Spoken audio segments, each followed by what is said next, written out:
Bonjour à toutes, bonjour à tous, bienvenue à ce webinaire sur les PSE, les paiements pour services environnementaux.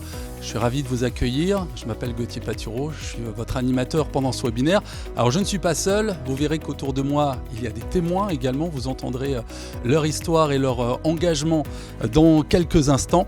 Et ensemble, on va découvrir comment ces PSE peuvent non seulement renforcer vos engagements en ce qui concerne l'environnement, en devenant des véritables leviers pour le développement de la RSE, la responsabilité sociétale des entreprises, mais aussi créer un impact positif, durable sur vos territoires. Alors ce webinaire, il est conçu pour être interactif, vos micros, vos caméras sont coupés, mais n'hésitez surtout pas, si vous avez la moindre question, il y a le module QR qui est à votre disposition. Tout au long de la session, on se prendra vraiment des temps pour pouvoir répondre à chacun, à chacune. Et si on n'avait pas assez de temps, pas d'inquiétude, on répondra par mail à l'issue de ce webinaire. Merci beaucoup d'être avec nous aujourd'hui. On va donc découvrir ensemble comment ces PSE peuvent transformer votre entreprise, renforcer votre engagement RSE et aussi contribuer au dynamisme de votre territoire. Alors comment va se dérouler ce webinaire ? On va aborder ensemble plusieurs notions clés des PSE. On va commencer tout d'abord par la définition et principes de base. Qu'est-ce que les paiements pour services environnementaux et comment peuvent-ils bénéficier à votre entreprise et à votre territoire ? Ça, ce sera le premier point. On évoquera ensuite des études de cas locales. On examinera des exemples concrets d'entreprises qui ont mis en œuvre des programmes de PSE avec succès en collaboration avec des acteurs locaux. On s'intéressera ensuite aux stratégies d'intégration. Comment intégrer ces PSE dans votre stratégie RSE et dans vos opérations au quotidien. Et puis, quatrième point, ce sera l'impact territorial. On discutera des bénéfices à la fois économiques, sociaux et environnementaux que votre entreprise et votre territoire pourront tirer de ces PSE. Alors, je vous l'ai dit, ce webinaire, il est conçu pour être interactif. Alors, on va débuter tout de suite avec un petit quiz. On vous propose cette question-là pour débuter. Une stratégie RSE est-elle en place dans votre entreprise ? On vous laisse quelques instants pour nous répondre. Voilà, donc oui, non. Est-ce qu'il y a une stratégie qui est en place ? Alors voilà, on a le résultat en direct. Concernant vos entreprises, est-ce qu'il y a donc d'installer au sein de votre entreprise une stratégie RSE? Alors, on a une majorité de réponses non. Voilà, donc là, justement, c'est aussi l'intérêt de pouvoir être ensemble aujourd'hui. Pourtant, c'est vrai qu'il y a un fort développement de la RSE ces dernières années. Alors, pas partout, pas dans toutes les entreprises. Et justement, on va voir pourquoi c'est important de mettre ça en place. Une deuxième question. Alors là, il va falloir nous noter des mots-clés. Quelles actions sur le plan environnemental ont été déjà mises en place chez vous, au cœur de votre entreprise ? Donc là, vous pouvez noter des mots-clés. Voilà, on voit les premiers qui apparaissent. Recyclage de déchets. Ça, c'est vrai que c'est une notion qui revient souvent. Les achats responsables. La décarbonation également. Le tri.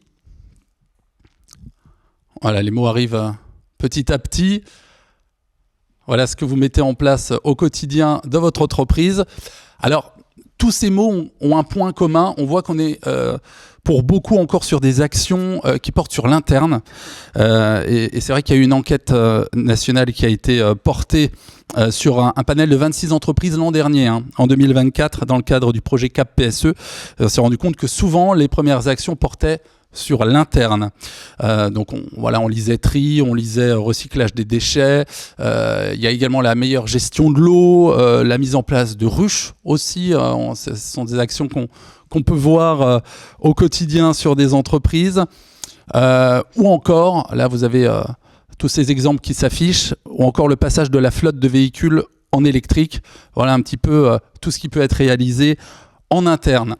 Mais nous aujourd'hui on va voir que les entreprises peuvent aussi contribuer au dynamisme du territoire. Et donc là, on sera plus sur de l'externe. Voilà ce qu'on va évoquer aussi ensemble aujourd'hui.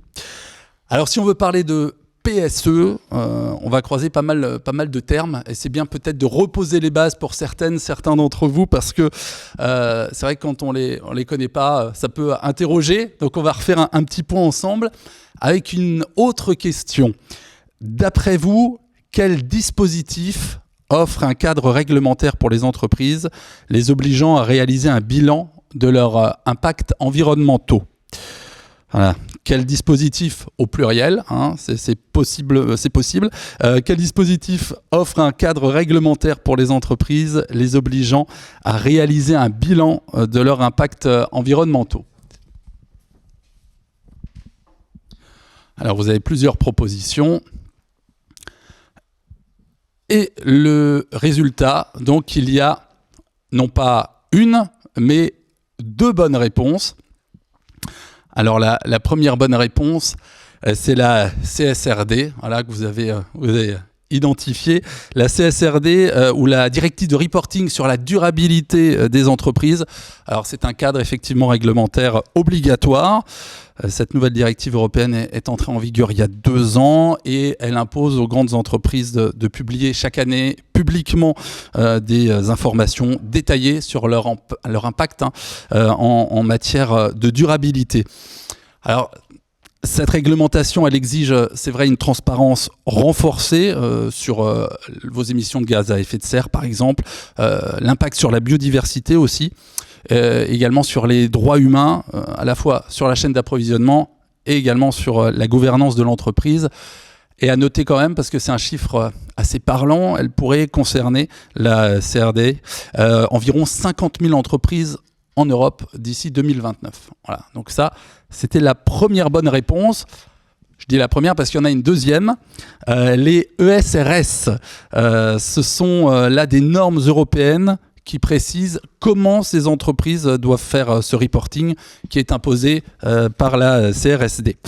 Donc concrètement, on a l'ESRS qui dit ce qu'il faut mesurer, que ce soit les effets de gaz, les émissions de gaz à effet de serre, la biodiversité, les conditions de travail, mais aussi comment le présenter. Voilà le rôle des ESRS.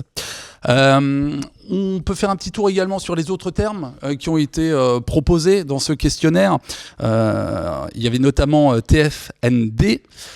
Voilà, là, c'est une initiative internationale qui, pour le coup, elle n'est pas contraignante. Pour l'instant, c'est quelque chose toujours de volontaire qui aide les entreprises à évaluer et à déclarer leur dépendance et leur impact sur la nature. Donc la nature, c'est tout ce qui va être sol, forêt, eau, biodiversité, etc.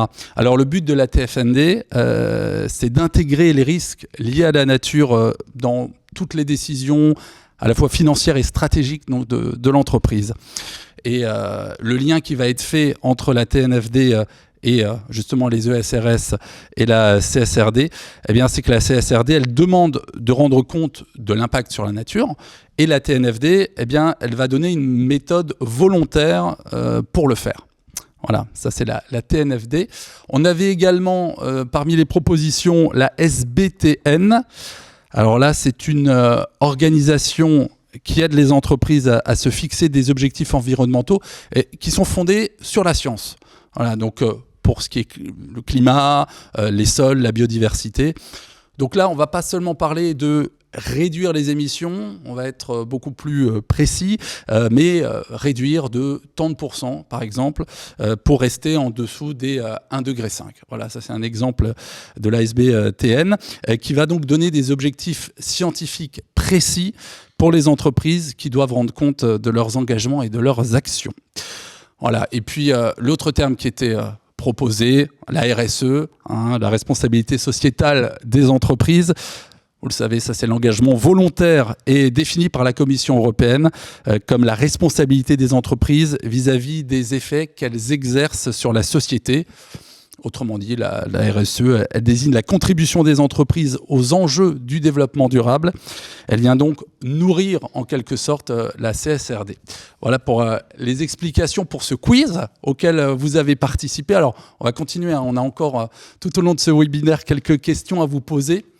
Mais d'abord, on va résumer un petit peu, histoire de bien poser le cadre.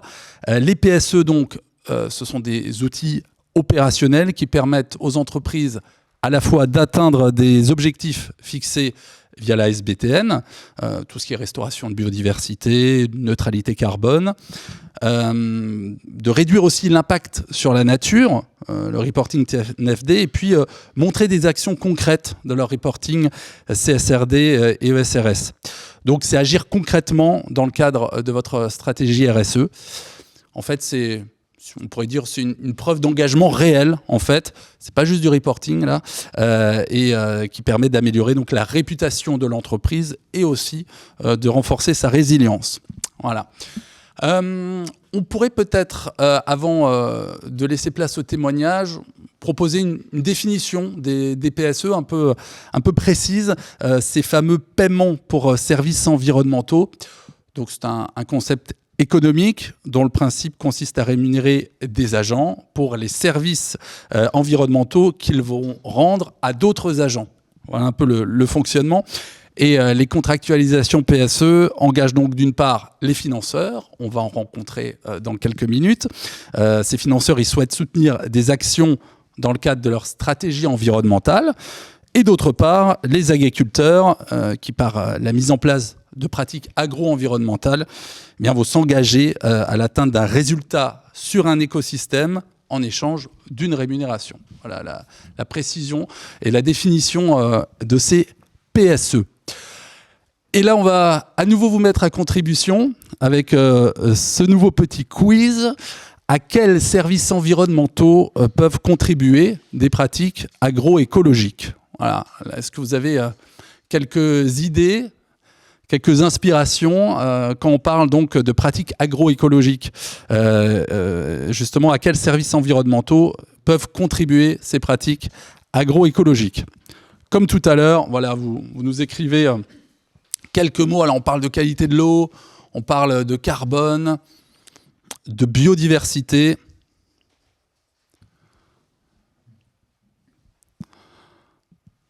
Alors, effectivement, on a pas mal de mots-clés qui ressortent dans ce nuage de mots qui sont représentatifs un petit peu. Alors, c'est vrai qu'au travers des pratiques agroécologiques, les agriculteurs, ils ont un pouvoir qui est celui de restaurer ou de maintenir des écosystèmes bénéfiques pour la société, que ce soit effectivement, comme c'est écrit, stocker du carbone en plantant des haies. C'est un exemple. Ils peuvent aussi favoriser la biodiversité par ailleurs, contribuer à la qualité de l'eau. On en parlera aussi en réduisant ou en arrêtant l'usage de produits phytosanitaires.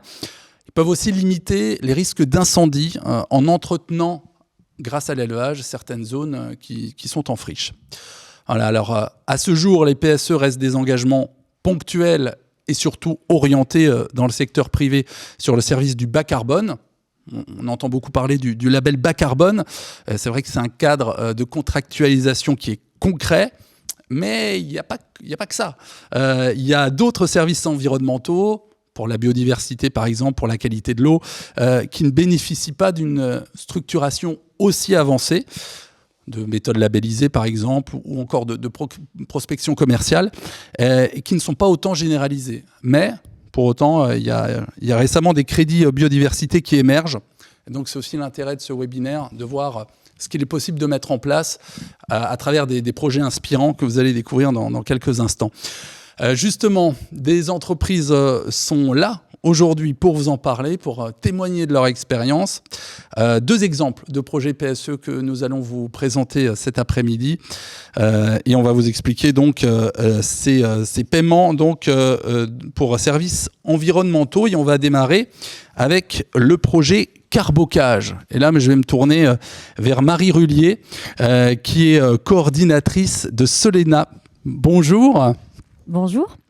Alors, en quelques mots déjà, est-ce qu'on peut présenter les missions de l'association ? Oui, donc Solenat, ça veut dire Sol, Environnement, Agriculture, Territoire. C'est une association qui a aujourd'hui 5 ans et qui a été créée dans les Pays de la Loire pour porter des projets de services environnementaux. Donc l'association sert à créer le lien entre les agriculteurs d'une part et les entreprises et collectivités d'autre part pour organiser les projets à l'échelle régionale. Et alors, on va découvrir le projet Carbocage. Déjà, est-ce que vous pouvez nous en tracer les grandes lignes ? Oui, donc Carbocage, c'est la contraction de carbone et bocage. C'est un projet qui porte sur la gestion durable des haies. Donc, comme on le voit là sur le document, pourquoi on s'intéresse à la gestion durable des haies ? C'est parce qu'elles apportent un grand nombre de bénéfices pour l'environnement. C'est à la fois un atout pour le climat au travers de la séquestration du carbone dans le bois, dans le sol, dans les racines, mais c'est aussi un élément très important de biodiversité, puisque les haies abritent un grand nombre d'espèces d'insectes, de petits mammifères et d'oiseaux. Ensuite, on peut avoir un intérêt de production d'énergie renouvelable, en certains cas, avec des haies qui permettent de produire du bois qui va alimenter des chaudières. Et puis également un rôle de lutte contre l'érosion et de préservation donc, de la qualité de l'eau. Donc tout ça fait qu'on s'est intéressé à comment améliorer la gestion des haies qui ont souvent une tendance à se dégrader de façon à les pérenniser et à optimiser leur état et leurs bénéfices pour l'environnement. Donc, le projet Carbocage, tel qu'il a été pensé, il est né comment ? Il faut revenir combien de temps en arrière pour revenir vraiment à la genèse ?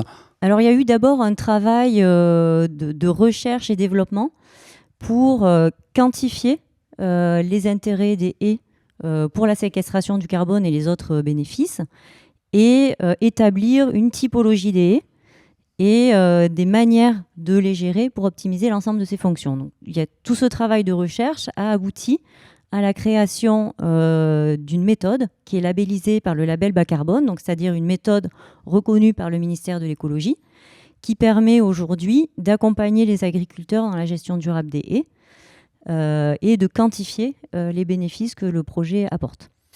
Voilà. Alors les haies, ça pousse pas en une semaine ou deux. Comment ça s'inscrit dans la durée, ce projet ? Alors, il faut peut-être expliquer le rôle des différents intervenants dans ce projet. Donc, d'un côté, vous avez les entreprises ou les collectivités qui ont des stratégies RSE dans lesquelles elles souhaitent prolonger leur action en interne par un impact local favorable. Et qui s'adressent à des associations, à des intermédiaires comme nous. D'autre part, on a des agriculteurs qui ont des haies et qui éventuellement veulent en planter de nouvelles et qui cherchent des moyens d'améliorer leur gestion, de prendre du recul sur leur méthode et de faire en sorte d'avoir une gestion qui est durable pour les 15 prochaines années. Nous, on va servir de lien entre les deux en organisant ces projets. Et donc concrètement, chez un agriculteur qui s'engage, ça commence par la réalisation d'un plan de gestion durable des haies. Donc ça veut dire que c'est un intervenant de la Chambre d'agriculture, un spécialiste, qui se déplace, qui va faire un diagnostic très précis des linéaires de haies, quelles essences, dans quel état elles sont, sanitaires, comment elles sont gérées aujourd'hui, et à partir de cet état des lieux, proposer un plan de gestion à l'agriculteur pour optimiser ce linéaire de haies et programmer des plantations supplémentaires le cas échéant. Donc ce plan de gestion, c'est vraiment l'élément central technique du projet. À partir de ce document, l'association va pouvoir proposer un contrat à l'agriculteur qui l'engage à respecter le plan de gestion en contrepartie d'une rémunération annuelle sous forme de crédit carbone. Donc ce projet-là, même s'il a des bénéfices multiples, on est dans le champ du marché du carbone volontaire. Et alors aujourd'hui, on en est où si on fait un petit bilan de ce projet Carbocage, si on peut donner quelques chiffres clés ? Oui, donc on a aujourd'hui le projet, ça fait 3 ans qu'il est vraiment en place dans la région. Donc on a aujourd'hui 27 exploitations dans la région qui sont labellisées déjà, qui ont des contrats et qui ont démarré leur plan de gestion. C'est pas fini d'ailleurs ? Non, c'est pas fini puisqu'elles ont des contrats de 5 ans. Au bout des 5 ans, on fait une mise à jour et on propose un nouveau contrat jusqu'à 15 ans qui couvre toute la période du plan de gestion. Donc, les premières sont à peu près à mi-parcours de leur premier engagement de 5 ans. Donc on en a 27 qui sont déjà en cours, on en a 14 pour lesquels les plans de gestion sont faits et les projets vont être prochainement labellisés par l'État. Et notre objectif, c'est tous les ans de démarrer des nouveaux groupes d'agriculteurs pour faire grandir progressivement le projet et augmenter son impact. Ce qu'il faut aussi rappeler, c'est qu'on a des étapes de vérification par l'État au démarrage de chaque projet, donc la labellisation, et au bout de 5 ans, la certification des crédits carbone après un audit indépendant. Donc c'est quelque chose qui est extrêmement encadré et vérifié, ce qui nous permet d'offrir des garanties de sérieux et de réalisation à tous les intervenants. Alors on y reviendra tout à l'heure avec le financeur, mais il y a des retombées aussi positives pour les agriculteurs notamment. Oui, donc comme je vous le disais tout à l'heure, en contrepartie de leur engagement à mieux gérer les haies, à faire progresser leurs pratiques, ils ont une rémunération annuelle qui est calculée en fonction du volume de carbone généré par le projet. D'accord. Donc on va comptabiliser en fait, sur la base du plan de gestion, combien de carbone les haies vont stocker en plus de ce qu'elles auraient fait dans l'état initial. Et c'est sur cette base-là qu'est calculée une rémunération annuelle. Pour vous donner un ordre de grandeur, 1 km de haies qui existe déjà et qui rentre dans une gestion durable, on va être autour de 1 à 3 tonnes équivalent CO2 par an de généré par kilomètre de haie. Pour une haie qu'on plante, on est autour de 4 tonnes à peu près par an. D'accord. Donc voilà, donc ça nous fait des projets dans la région, on est autour de 100-120 tonnes équivalent CO2 par projet pour une période de 5 ans.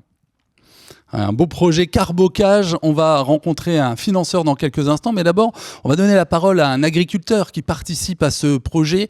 Il est installé en Mayenne, il s'appelle Baptiste, pas loin de Sainte-Suzanne-et-Cham, et il nous présente donc ce cercle vertueux.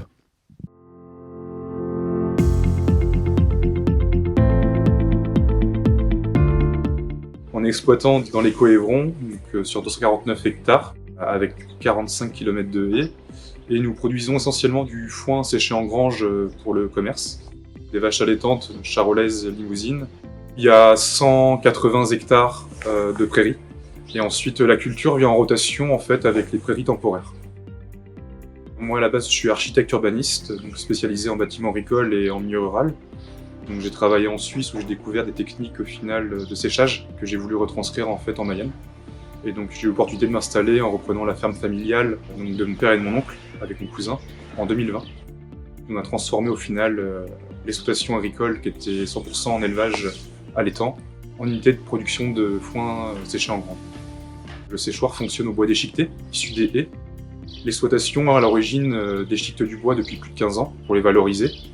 Et on a décidé de conserver au final 100% du bois déchiqueté pour l'exploitation pour alimenter le séchoir.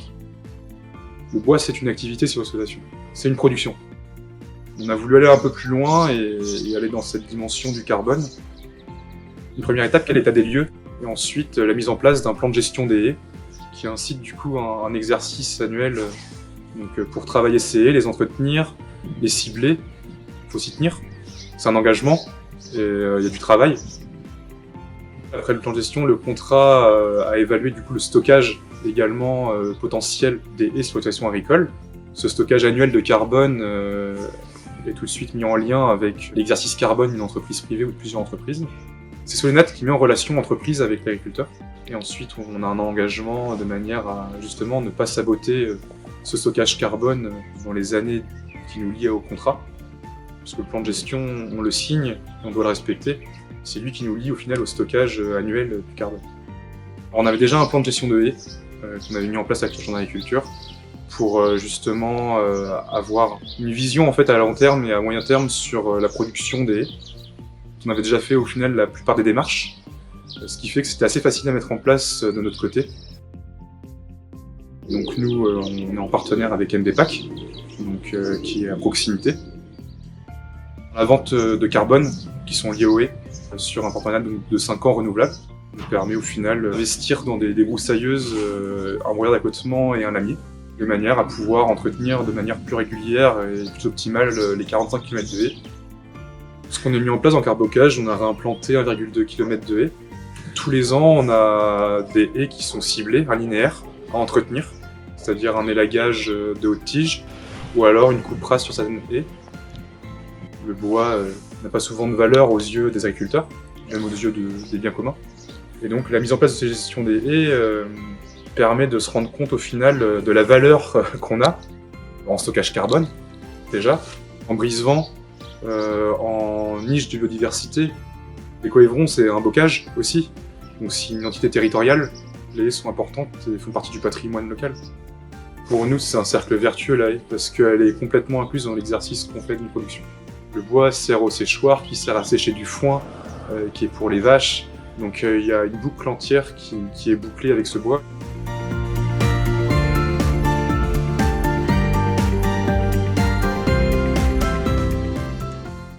Le témoignage de Baptiste, donc, qui est agriculteur installé en Mayenne dans le cadre de ce projet Carbocage. Alors, voilà, on l'a expliqué un peu le fonctionnement. Donc, nous avons d'un côté l'agriculteur, de l'autre un financeur avec l'association Solénat, en l'occurrence, qui fait le lien. Parmi les financeurs, eh bien, nous avons l'entreprise mayonnaise MBPAC qui est installée à Vèges. Aurélie Cordet, bonjour. Bonjour Gauthier. Vous êtes responsable communication au sein de MBPAC à Vèges. L'entreprise, pour la présenter, spécialisée dans tout ce qui est emballage alimentaire. Oui, c'est ça, Gauthier. Nous, on fait principalement de la distribution d'emballage alimentaire, historiquement à usage unique. Et depuis un peu plus de 5 ans maintenant, on a entamé une transformation de notre modèle d'activité. Ce qui fait que pour le coup, les dispositifs autour des sujets PSE nous animent énormément.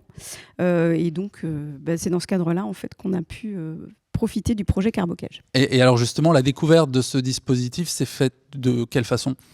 Alors, la découverte du dispositif, on a été, pour le coup, nous, acteurs de la découverte de ce projet, puisqu'on avait, à l'époque, donc il y a un peu plus maintenant de 4 ans, 5 ans, entamé une démarche de certification 14001 autour du sujet environnemental. Ouais. Et on voulait accélérer nos réflexions autour des actions pour agir en faveur de l'environnement. Ce qui fait que très vite, on s'est mis en recherche de projets autour de plantation d'arbres et on a identifié le projet Carbocage qui pouvait être une expérimentation qui pouvait se lancer sur le territoire. Et d'ailleurs, vous avez été un peu précurseur, on va dire. Oui, c'est ça. C'est ça, oui, parce que pour le coup, quand on a identifié le projet, l'association Solénat n'existait pas encore. Et donc, c'est dans ce cadre-là qu'on a pu devenir la première entreprise qui a intégré l'association Solénat par le dispositif. Alors, vous le disiez, il y avait une réelle réflexion autour de l'évolution de votre métier. Quelles ont été peut-être les autres motivations à rejoindre ce projet-là ? Alors, nous, la motivation principale, au-delà de la transformation de notre modèle d'activité, c'est qu'on a une forte volonté de décarboner notre activité. Donc, on a un programme de décarbonation qui est lancé depuis quelques années avec un plan climat là, qu'on est en train de pousser. Et une des actions qu'on avait identifiées à l'époque, c'était qu'on avait une volonté de pouvoir compenser on avait une volonté de compenser les émissions carbone résiduelles de notre flotte de véhicules par la plantation d'arbres. D'accord. Ouais. Donc ce projet aujourd'hui s'inscrit pleinement dans le cadre de votre RSE. Oui, tout à fait. Donc c'est une des actions, mais voilà, on a un programme un peu plus complet. Vous avez déjà un peu répondu à la question, mais du coup, les critères de choix pour ce projet-là, spécifiquement, vous recherchiez déjà autour de la décarbonation, vous me disiez ? Oui. Alors effectivement, on cherchait autour de la décarbonation. Le projet Carbocage nous a séduit très vite parce que, comme l'a dit Marie tout à l'heure, c'est un projet qui est label bas carbone, donc ça donnait aussi de la légitimité au projet. Le fait qu'on soit sur la séquestration carbone par la plantation nous intéressait puisque c'était vraiment la réflexion qu'on avait poussée. Le fait que ce soit un dispositif local et puis qu'on vienne aussi actionner la préservation de la biodiversité, tout ça a fait que c'était un alignement parfait pour qu'on puisse soutenir ce projet, en tout cas, et intégrer le projet. Alors, si on parle finance, quel est le budget qui est alloué pour le projet Carbocage au sein de MBPAC ?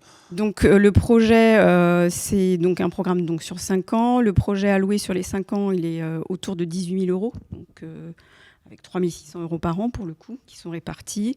Là, on va arriver, nous, quasiment à la fin du programme et on envisage pour le coup de continuer le programme avec Solénat pour continuer cette association qui nous convient très bien. Oui, parce que le contrat arrive à échéance, c'est ça? Oui, tout à fait, c'est ça. Vous allez re-signer. C'est ça. Bon, ça va. Est-ce que lorsqu'on est une entreprise ancrée sur son territoire, en l'occurrence en Mayenne, vous avez fait part de l'importance que cette action se fasse au niveau local aussi, il y a une fierté justement à contribuer finalement à avoir un impact positif sur l'environnement?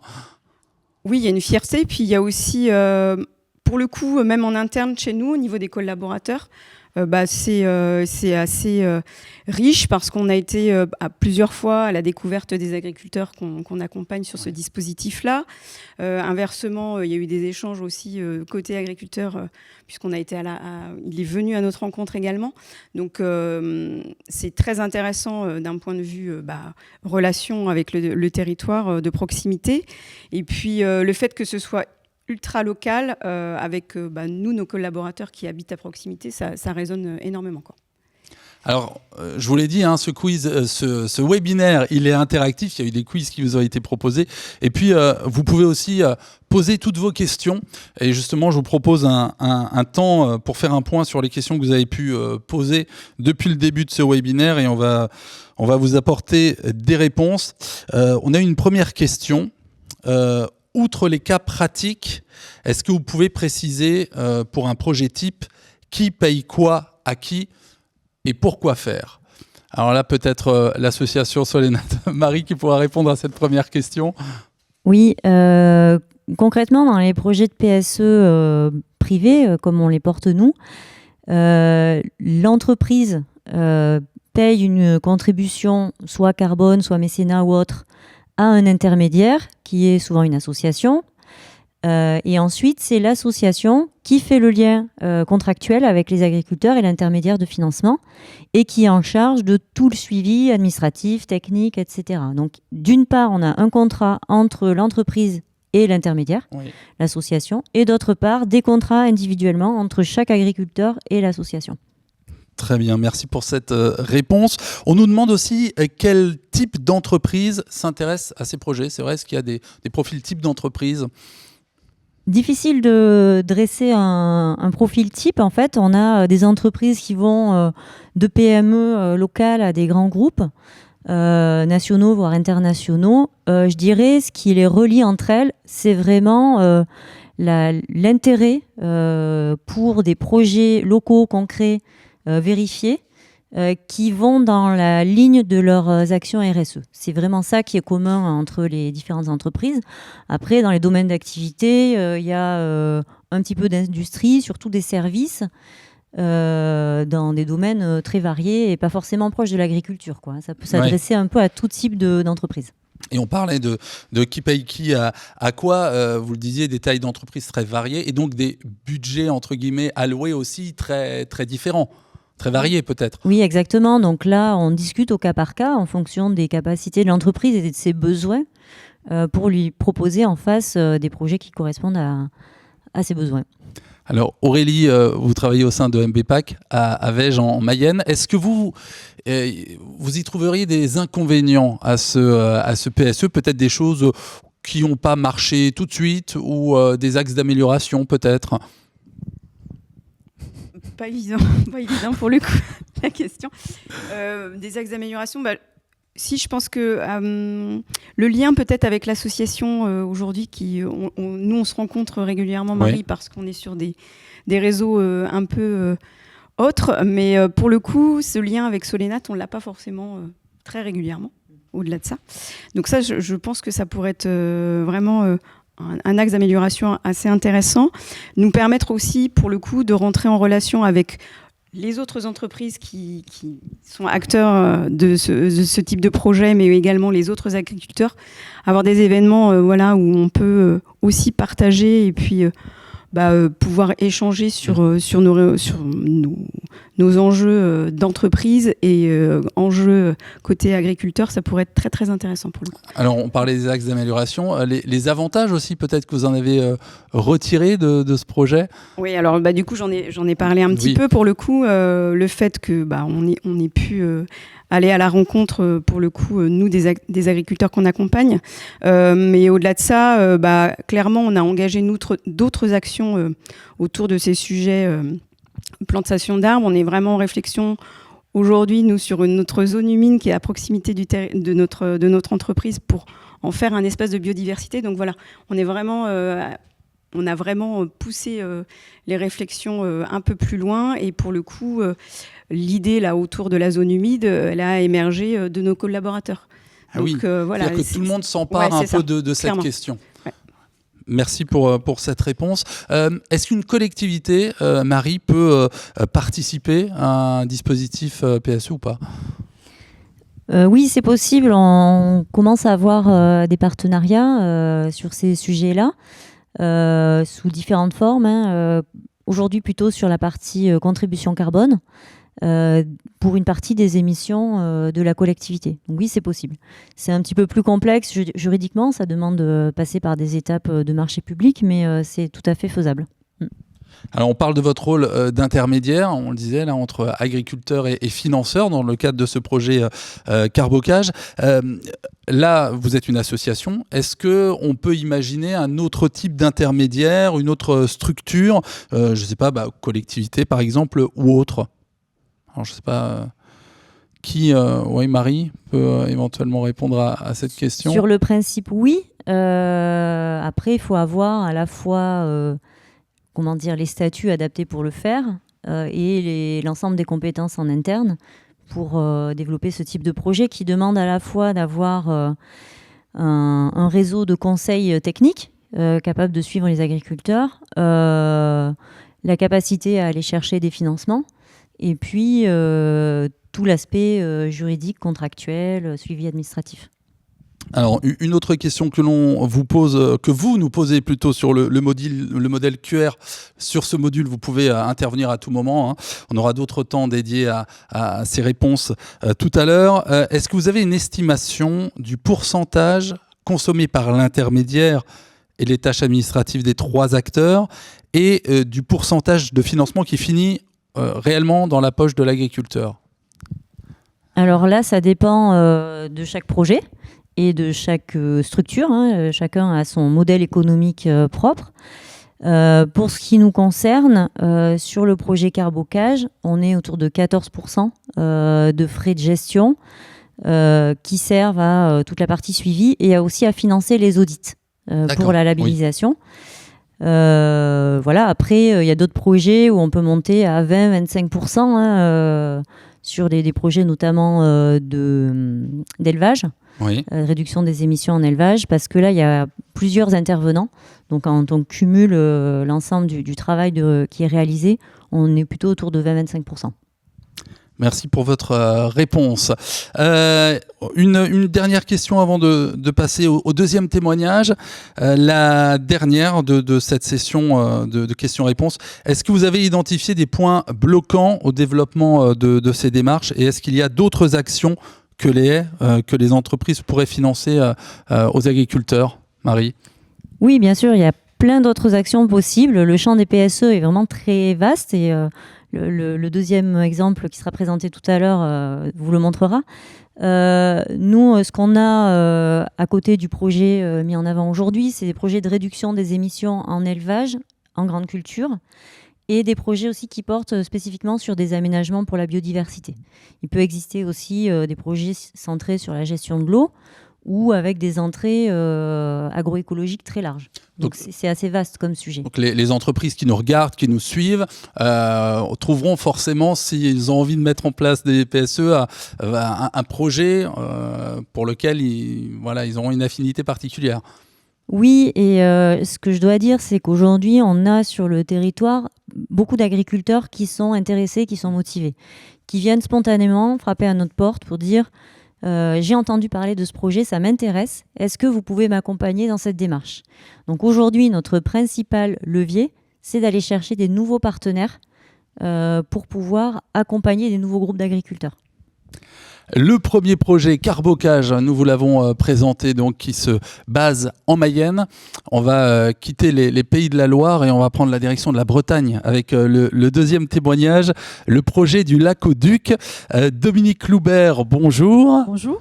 Vous faites partie de l'association Allium, vous êtes animatrice au sein de cette association. On peut présenter déjà l'association, quelles sont ses missions ? Donc, l'association Allium a été créée en 2018. Donc, Allium veut dire Alliance des hommes et des territoires. À l'origine de la création, c'était vraiment un projet autour de renouer un lien positif entre l'agriculture et son environnement. Et nos responsables ont décidé de travailler ce lien-là par la création et l'émergence de PSE, paiement pour services environnementaux, à multidimensions, donc autour principalement de la biodiversité. Et on a développé des PSE dits bouquets de services, qui sont des PSE biodiversité, climat et qualité de l'eau. Alors pour ce projet-là, le projet Lac-au-Duc, on revient en 2017, c'est ça ? Alors oui, le projet Lac-au-Duc en fait a eu 2 grandes étapes dans sa création. Le Lac-au-Duc en fait se situe dans le nord-est du Morbihan. C'est un point important pour la biodiversité. Alors c'est un point à la fois important pour la biodiversité mais pour la ressource en eau puisque c'est le deuxième plus grand lac de Bretagne pour la ressource en eau potable et notamment l'alimentation pratiquement du quart du Morbihan. Oui. Donc c'est une ressource importante et cette ressource-là est très fragile. Et le premier travail qui a été fait, c'était comment limiter les blooms algaux. Donc on a une eutrophisation massive en été et donc il y a eu tout un travail d'un collectif de scientifiques avec la collectivité qui est en charge des actions bassins versants, comment limiter ce phénomène-là. Il y a eu tout un travail d'appropriation par les agriculteurs et les populations locales autour de la qualité de l'eau, mais en fait la qualité de l'eau en tant que telle est empreinte d'une mauvaise image en Bretagne, entre guillemets pollueur-payeur. Oui. Et donc, il a fallu retravailler pour réengager une dynamique du collectif local. Et là, on est engagé plutôt sur une dédimension biodive et climat. Et donc là, vous avez repensé et co-construit vraiment ce projet. On est reparti à partir des connaissances scientifiques du fonctionnement du lac et de comment on pouvait limiter l'eutrophisation. Et on s'est dit, une action autour de la lutte contre l'eutrophisation, comment peut-elle répondre à une amélioration de la biodiversité et comment peut-elle répondre à une atténuation ou à un stockage de carbone. Donc tout ceci, en fait, on a co-construit pendant 2 ans. Alors c'était période Covid, voire 3 ans, période Covid avec les agriculteurs. On a repris tous les travaux des scientifiques.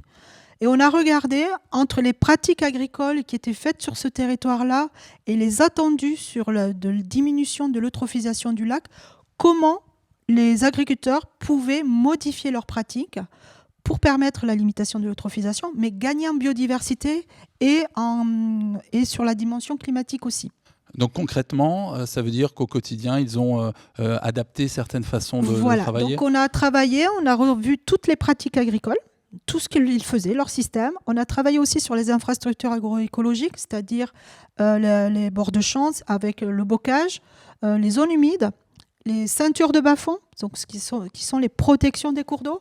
Et on a regardé comment chacun, sur leur exploitation, on pouvait mettre en place, adapter des pratiques agricoles pour justement gagner en biodiversité, gagner en stockage de carbone, mais aussi en préservation de la qualité de l'eau. Donc, ils ont fait une offre de service avec 18 leviers. Et ces 18 leviers ont été qualifiés scientifiquement, puisqu'au niveau d'Allium, on a un comité scientifique et technique. On ne fait pas partie, comme de l'expérience de Solénat, on n'a pas une méthode labellisée.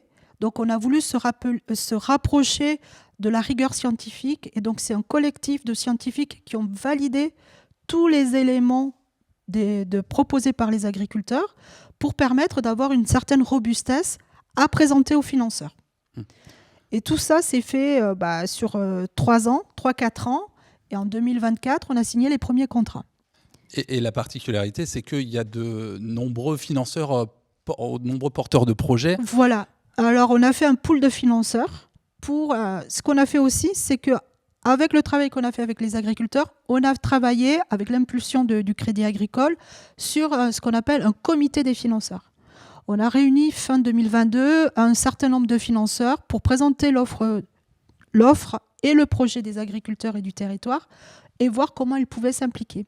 À l'issue de nombreux mois de négociations, on a 3 financeurs qui se sont engagés pour engager les premiers contrats. Ce n'est pas suffisant parce qu'on a un collectif de 17 agriculteurs et là, on est en train de chercher à augmenter le pool de financeurs.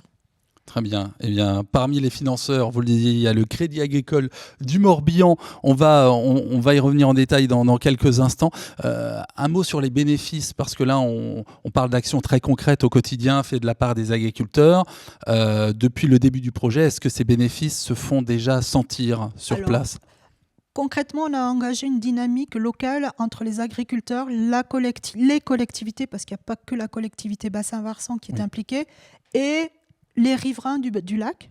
Donc il y a eu tout un parcours d'échange entre ces populations, ce qui permet d'avoir un regard nouveau sur les agriculteurs. Ça fait 30 ans qu'on travaille sur la qualité de l'eau sur ce territoire-là. Et là, en mettant en place cette initiative-là, le lien agriculture-environnement change un petit peu. Parce que ce sont les agriculteurs qui font une offre en disant « nous nous engageons, nous allons plus loin et nous le faisons pour vous ». Et ça, c'est très important. Un projet qui permet, comme vous le disiez, c'est la mission aussi de votre association de reconquérir l'image de l'agriculture en Bretagne. Je vous propose un portrait justement vidéo pour savoir découvrir concrètement en images donc le quotidien des agriculteurs qui sont impliqués dans ce projet de PSE. Donc on vous emmène directement sur place pour ce projet du Lac-au-Duc dans le Morbihan.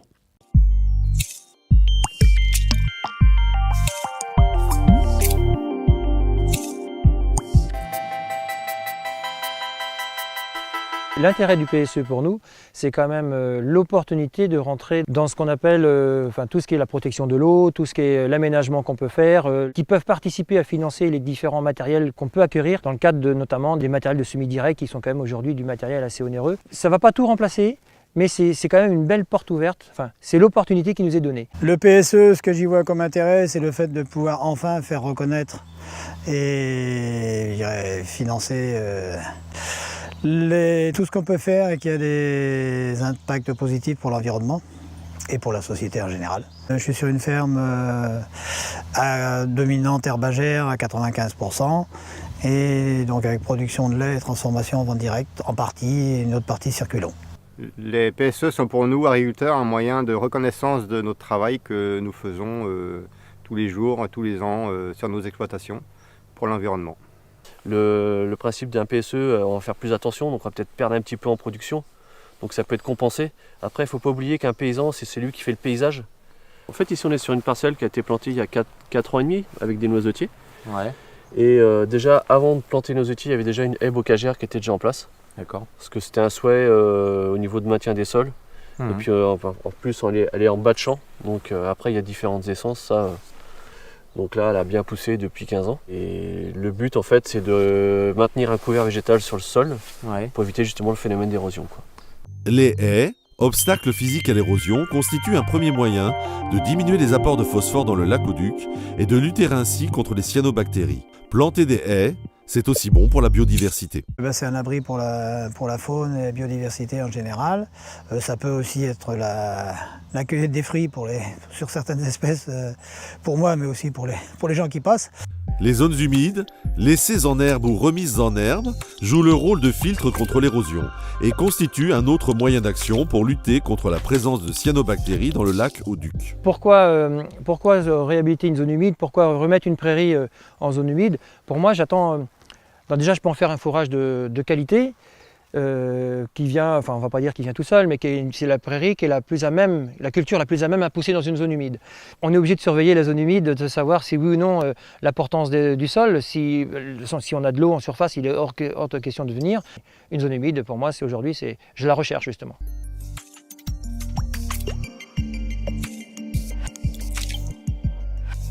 Bon, c'est vrai que les intercultures courtes, c'est vraiment intéressant pour la qualité de l'eau. Ça limite quand même le ruissellement, l'érosion, ça structure le sol. Et donc limiter l'érosion, ça veut dire aussi limiter l'exportation des molécules de produits phytosanitaires dans les cours d'eau, dans les nappes d'eau.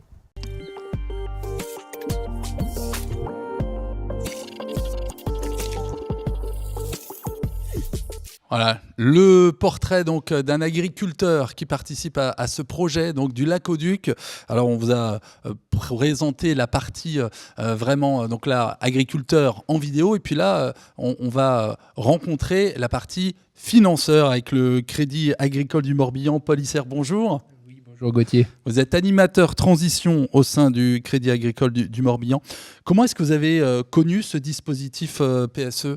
Alors en fait, avant de connaître le dispositif PSE, on a d'abord été abordé sous l'angle du projet, puisque comme le disait Dominique, il y avait eu une phase d'étude préalable avec un crédit scientifique important, et derrière en fait, on a ressenti l'envie d'accompagner plutôt le projet de territoire. Et derrière, le PSE n'est qu'un outil qui a permis finalement de nous mettre sur les rails.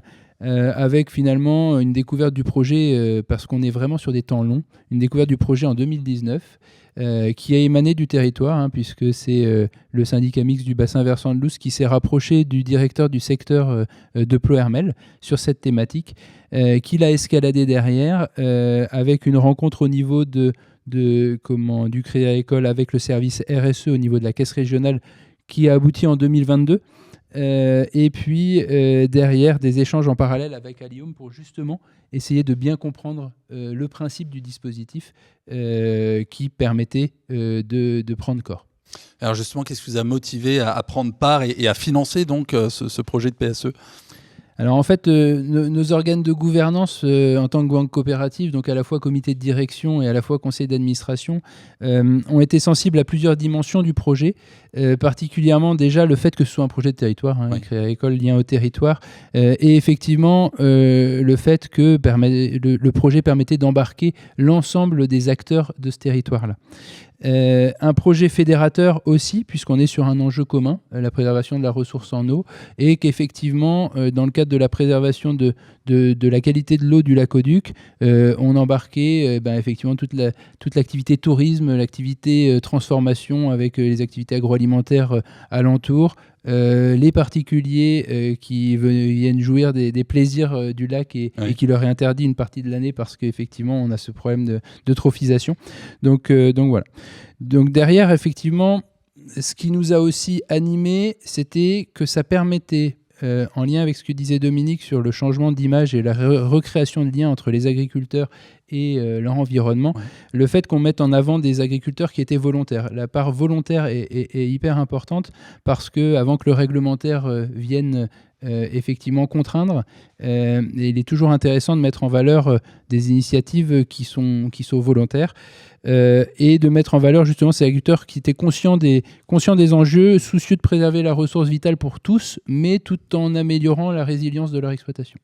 Alors, il faut des agriculteurs volontaires, il faut des financeurs volontaires aussi. On le disait tout à l'heure, ça n'a pas forcément été facile d'amorcer. Quand un partenaire comme le Crédit Agricole s'engage, ça peut décider d'autres, motiver d'autres. En tout cas, c'est vraiment ce qu'on a essayé de mettre en œuvre, puisque... en fait, au départ, tout le monde se reniflait de manière un petit peu indépendante, avec des discussions qui n'aboutissaient pas forcément. Et puis un beau jour, on s'est dit, non mais si on veut faire démarrer quelque chose, il faut réunir tout le monde autour de la table.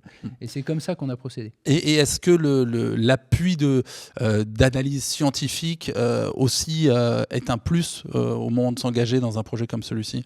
Complètement. On s'engage avec ce crédit scientifique de l'INRA, de la Chambre d'agriculture, du CNRS, et ça donnait vraiment un crédit au projet, avec une explication qui était somme toute assez logique, de dire on va partir de 18 agriculteurs volontaires pour derrière élargir potentiellement à l'ensemble du bassin de Nivelles pour avoir des mesures pertinentes sur l'amélioration de la qualité de l'eau. Mais une nouvelle fois, il faut mettre le pied à l'étrier, il faut démarrer. On n'est pas sur du one-shot, on est sur un engagement qui est de 5 ans.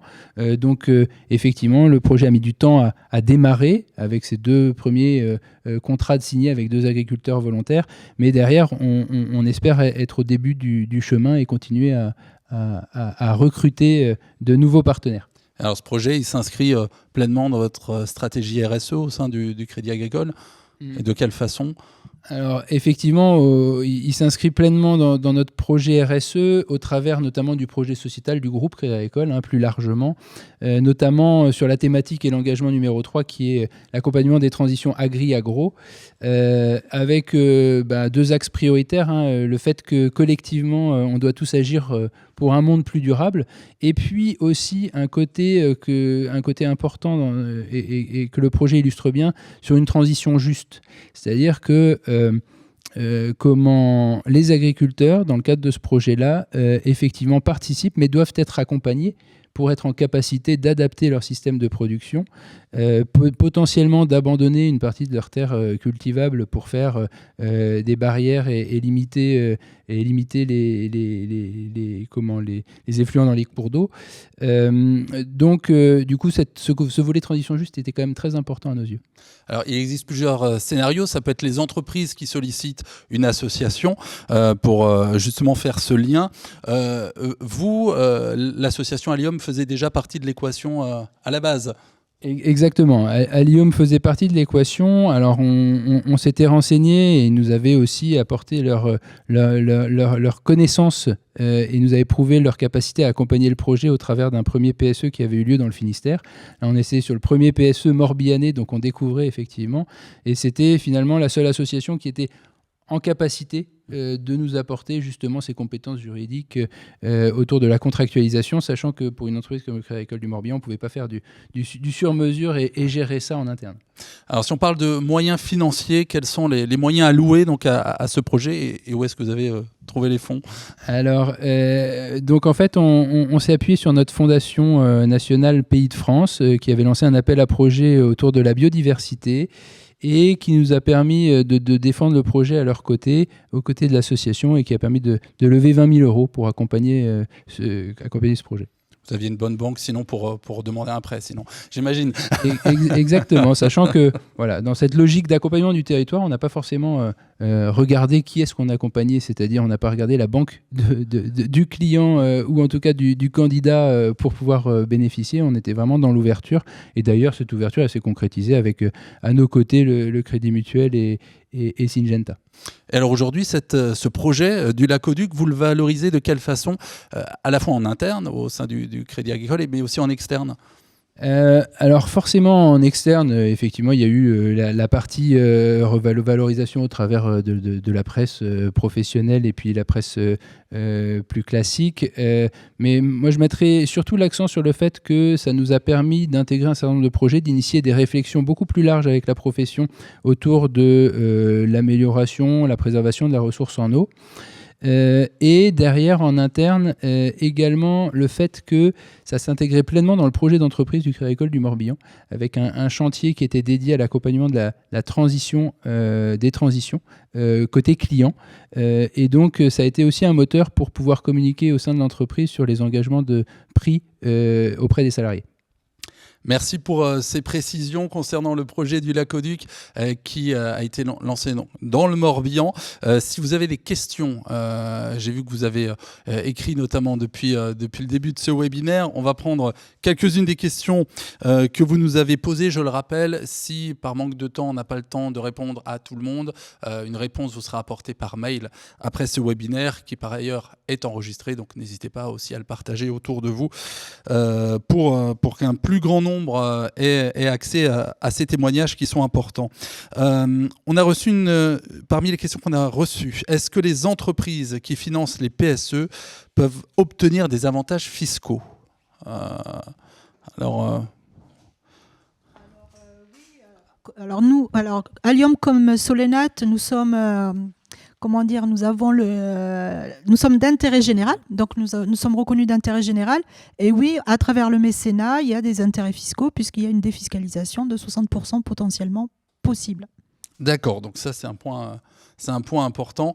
Vous voulez compléter peut-être Marie ? Oui, compléter en disant que c'est le cas sur certains projets qui peuvent être financés sous forme de mécénat.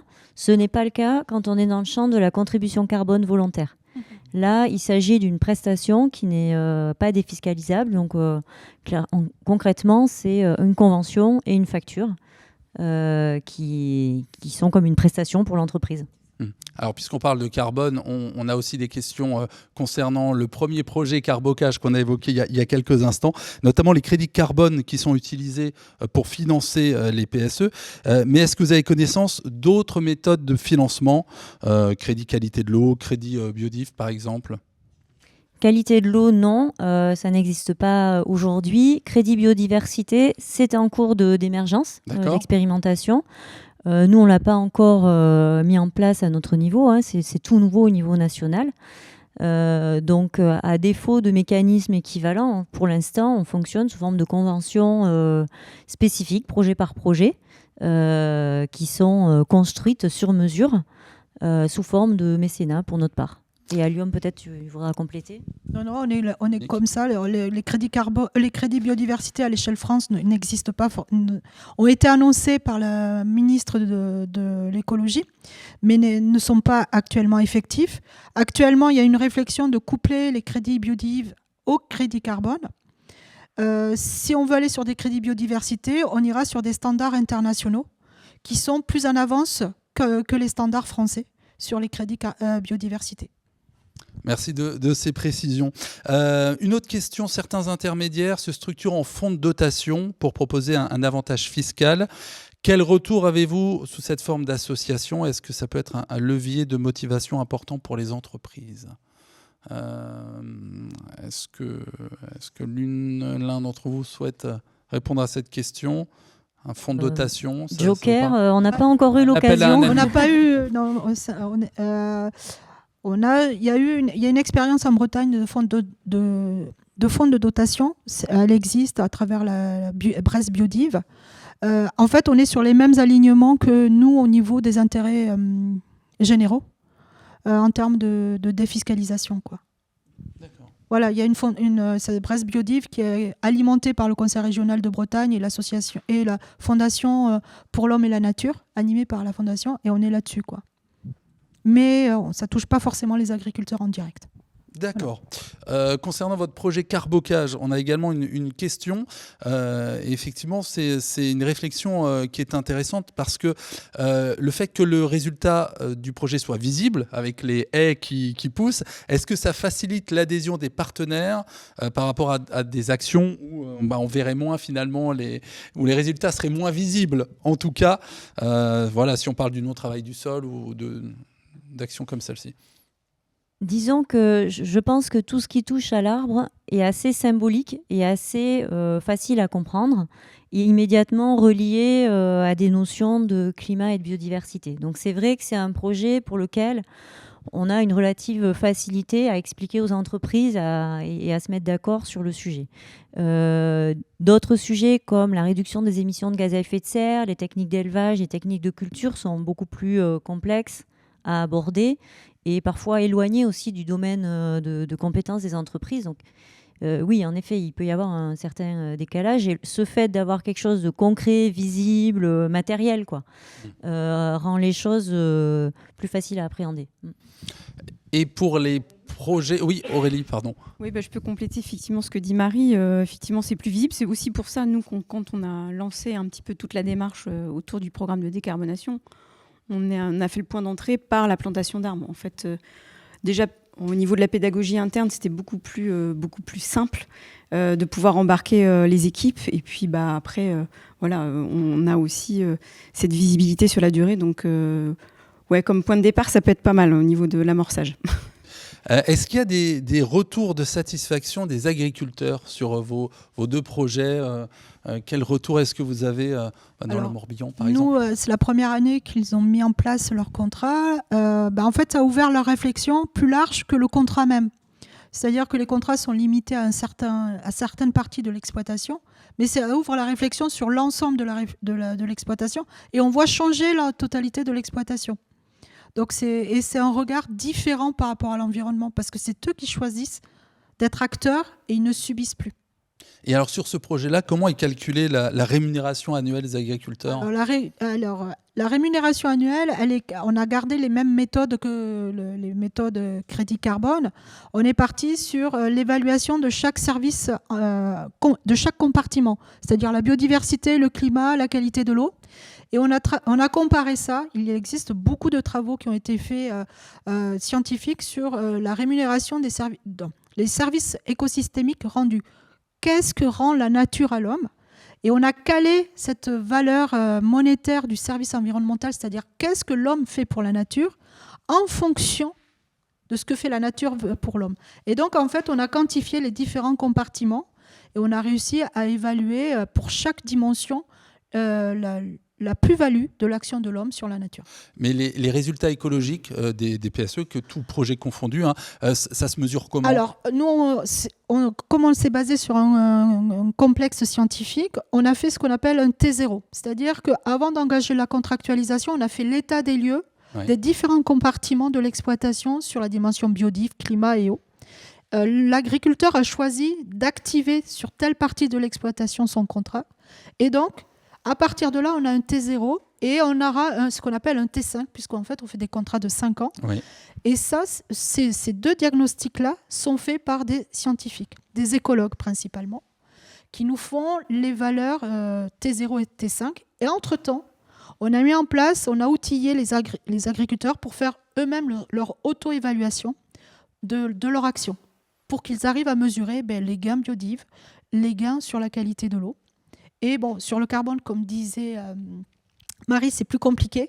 Donc, on a mis des indicateurs hybrides qui nous permettent en fait de dire que si on agit sur la biodive, on agit aussi sur le carbone. Et est-ce que, puisque ça doit être une fierté de voir que les agriculteurs aussi s'emparent de ce projet, ils mettent, on le disait, ils sont volontaires, ils y mettent du cœur. Finalement, est-ce que ça ne fait pas aussi un bouche à oreille intéressant, les agriculteurs qui vont parler à leurs collègues, amis, je t'invite à me rejoindre. Oui. En fait, on a un petit souci, c'est qu'on a des agriculteurs, on a des collectifs qui arrivent. Oui. Et donc, mais en face, on n'a pas les investisseurs. Donc, oui, on a ça a essaimé. Ouais. On a des offres de services qui se démultiplient à l'échelle Bretagne, mais on n'a pas les investisseurs. Oui, vous vouliez policière peut-être. D'ailleurs, effectivement, je pense que sur ce sujet, on a eu une introduction là, avec des termes barbares comme la CSRD. Oui. Mais je pense qu'il ne faut pas oublier que la plupart des entreprises peut-être qui nous écoutent, si elles ne sont pas soumises à CSRD, par ruissellement, puisque les grands imposent à leurs fournisseurs, à leurs clients un certain nombre de cahiers des charges, genre des appels d'offres, etc. Eh bien, c'est des sujets sur lesquels vous pouvez aussi progresser et valoriser pour pouvoir remporter des affaires. On a le cas de deux clients, là, par exemple, récemment, qui ont perdu des affaires dans des secteurs d'activité complètement différents parce qu'ils n'avaient pas structuré leur stratégie RSE et qu'ils n'avaient pas d'action à valoriser derrière. Et donc, effectivement, il y a cet accompagnement et ça, je pense qu'il ne faut pas qu'on l'oublie. Il y a le cadre réglementaire qui s'impose aux gros, mais cette théorie du ruissellement qui fait que chacun peut être amené à structurer sa démarche et à participer à ce genre de projet. Merci de votre témoignage. Oui, Marie. Oui, je vais totalement dans le sens de ce que dit Paul et j'aurais même un autre exemple là qui est assez récent chez nous et je pense qu'il va se multiplier. C'est des entreprises qui choisissent d'intégrer des volets de décarbonation ou biodiversité dans leur réponse à des marchés publics, pour en faire vraiment un atout concurrentiel, en disant, voilà, nous, on vous propose une offre de gestion des déchets ou énergie ou autre, et dedans, on inclut de la décarbonation ou des projets biodiversité locaux sur votre territoire collectivité. Et on voit que ça commence à être un atout dans certains marchés publics, donc ce qui, pour nous, est un signal très intéressant. Et je vous voyais confirmer, effectivement, Aurélie, chez MBPAC à Vège, en Mayenne, vous l'avez dit, vous avez depuis plusieurs années repensé votre modèle justement avec toute l'importance dédiée aux questions environnementales. Aujourd'hui, est-ce que ce PSE, vous le recommanderiez à d'autres par rapport à l'aventure que c'est pour vous ? Oui, parce que pour nous, clairement, ce que je disais tout à l'heure, en fait, ça a été une amorce visible et assez rapide pour le coup engager d'autres actions beaucoup plus puissantes, nous, par rapport à la transformation de notre modèle, mais c'est une des actions qui a pu enclencher toute la suite. Donc oui, allez-y, parce que c'est pas compliqué. Allez-y, lancez-vous. Un petit conseil peut-être pour terminer. Est-ce que l'un ou l'une d'entre vous souhaiterait donner un conseil aux entreprises, mais pas que, qui nous regardent cet après-midi ? Non. Paralysie. Ouais, voilà. C'est un bon slogan, effectivement. Voilà, donc on espère que vous y voyez un peu plus clair cet après-midi sur les PSE qui offrent une opportunité pour vous, entreprise, vous impliquer à la fois activement pour la protection de l'environnement et renforcer votre ancrage territorial. Et en intégrant ces PSE, vous pouvez, on le disait, renforcer l'engagement environnemental, par exemple. Ça fait partie des atouts. Vous pouvez améliorer votre réputation locale aussi, puisque les communautés et les parties prenantes locales sont de plus en plus sensibles aux engagements environnementaux des entreprises.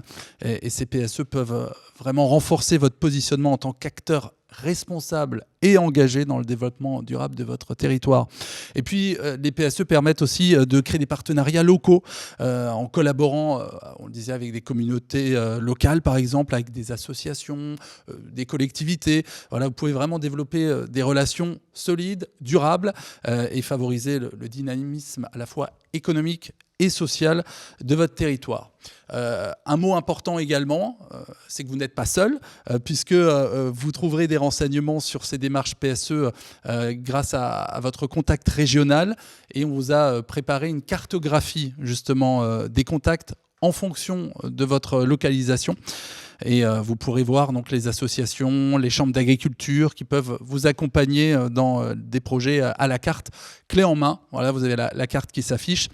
Très prochainement, vous recevrez le replay de ce webinaire et puis on ajoutera aussi des ressources supplémentaires pour approfondir vos connaissances sur les PSE. Donc ça vous sera envoyé très prochainement.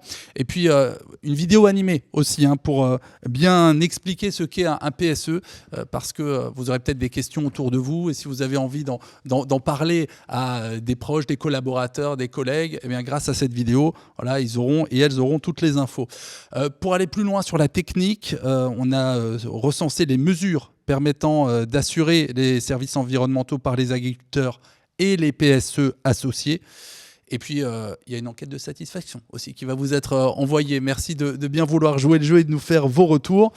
Ce webinaire, il a été proposé dans le cadre du projet CAP PSE. Le but, c'est d'acculturer les entreprises au sujet des paiements pour services environnementaux. Parce qu'on est convaincu que la sensibilisation et l'accompagnement sont essentiels pour faire des PSE une réalité concrète et impactante. Merci à la chambre d'agriculture qui ont organisé cet événement. On a pu compter aussi sur le soutien financier du fonds CASDAR du ministère. Merci beaucoup à nos intervenants qui ont pris leur temps pour témoigner cet après-midi. Merci à vous aussi d'avoir participé activement, d'avoir pu poser toutes vos questions et d'avoir démontré votre intérêt pour ces PSE.